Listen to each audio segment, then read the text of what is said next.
स्थिति ऐसी बनी कि जो बजट सत्र चल रहा था उसमें सरकार के परफॉर्मेंस आपने देखी और स्पीकर महोदय ने कई बार कोशिश करी मंत्रियों को बचाने की, बावजूद उसके कोई संतोषजनक जवाब सरकार दे नहीं पा रही थी। और न सिर्फ विपक्ष के सवालों पर, लेकिन सत्ता पक्ष के विधायक सवाल पूछते हैं उसका भी कोई ढंग से प्रमाण के साथ संतोषजनक जवाब अधिकांश मंत्री दे नहीं पा रहे थे। सरकार की तैयारी नहीं थी और साल भर से जो दावे किए थे, घोषणाएं की थी, आश्वासन दिए थे, उनको धरातल पर कारगर तरीके से उतार नहीं पाई सरकार। ये हम सब जानते हैं। इन 12-14 महीने में सिवाय खिंचाव के, टकराव के, सत्ता में असमंजस की स्थिति पैदा हुई है और मुख्यमंत्री कुछ भी बोलें लेकिन उनका जो मंत्रिमंडल है, उनकी जो अफसरशाही जो हावी है वो जग जाहिर है।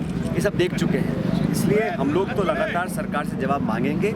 विपक्ष में हम लोग हैं, लेकिन कांग्रेस पार्टी सदन के अंदर, सदन के बाहर सक्रिय रूप से काम कर रही है। और कल हम लोगों ने मीटिंग करी है प्रदेश कांग्रेस कमेटी की, वहाँ पे प्रस्ताव पारित किया है। जिलों का सीमाओं में कुछ हम बदलाव करना चाह रहे हैं, कुछ अध्यक्ष और बनाना चाह रहे हैं। वो सब पर मुझे लगता है संगठन को और ताकत मिलेगी सब काम करने से, और मजबूती से हम लोग काम कर रहे हैं। कल हमारी एक मीटिंग है अखिल भारतीय कांग्रेस कमेटी के जो महासचिव हैं खड़गे जी और राहुल जी के साथ। और देश भर में 2025 संगठन का साल है और इसको खड़गे जी ने कहा है, राहुल जी ने कहा है, अगले 9-10 महीनों में पूरे देश में संगठन को और तीव्रता देने के लिए, मजबूती देने के लिए कैसे रणनीति बनाएंगे, उस पर चर्चा कल दिल्ली में। लेकिन सर रंधावा जी ने कहा है उसका जवाब उनसे मांगिए ना, उन्होंने क्या कहा क्या नहीं कहा। हम तो कल सब मीटिंग में आए थे और हम लोगों ने कई घंटे मीटिंग चली और बहुत सार्थक मीटिंग हुई। खुले वातावरण में बहुत सी चीज़ों पर चर्चा हुई और अब तक जो सरकार का कार्यकाल रहा उसकी समीक्षा हम लोगों ने करी। सदन के अंदर हम लोगों ने जो रणनीति अपनी उस पर चर्चा करी और आने वाले समय में संगठन को, ब्लॉक को, मंडल को, जिलों को, पदाधिकारियों को कैसे सक्रिय करना है, कार्यकर्ताओं को जोड़ना है।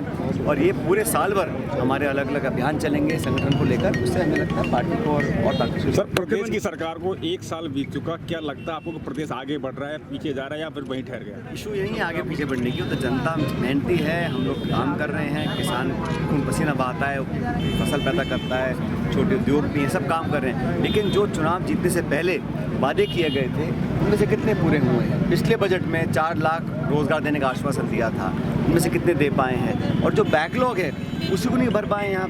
और हमारे जो एसटी के छात्र छात्राएं हैं उनकी जो छात्रवृत्ति है वो सालों से पेंडिंग है क्योंकि आप यूसी नहीं दे पा रहे हैं। केंद्र सरकार ने लिखित में कहा है कि राजस्थान प्रदेश ने एसटी के जो छात्र छात्राएं हैं उनको मापदंड के आधार पर छात्रवृत्ति नहीं मिल पा रही है। ये तो नाइंसाफ़ी है। बच्चों को आप वंचित रख रहे हो छात्रवृत्ति से क्योंकि आपकी नाकामियाँ हैं। ये सब जनता जानती है और जो बड़े बड़े इन्होंने दावे किए थे वो सब पर लगातार सरकार फेल हो रही है। लेकिन सर बद्रीनाथ शर्मा ने बहुत पॉडकास्ट करते हैं, बहुत रेडियो में बात करते हैं, लेकिन कोई प्रेस कॉन्फ्रेंस नहीं करते हैं। प्रधानमंत्री जी मणिपुर कभी नहीं जा रहे हैं। प्रधानमंत्री जी चीन हमारी सीमा के अंदर घुस गया लगातार, उस पर कोई स्पष्टीकरण नहीं कर रहे हैं। अमेरिका हम पे टैरिफ लगा रहा है।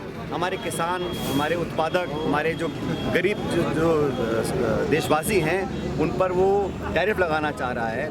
आप दोस्ती की बात करें, अच्छी बात है, लेकिन भारत के आर्थिक हितों की रक्षा आपको करनी पड़ेगी। भारत का एक बहुत बड़ा देश है, वहाँ पर अगर आप ज़बरदस्ती हम लोगों को अमेरिका से हमको अगर दुर्भावना का सामना करना पड़ेगा उसका जिम्मेदार भी कोई ना कोई तो होगा ना। आगामी विधान बिहार के चुनाव भी हैं।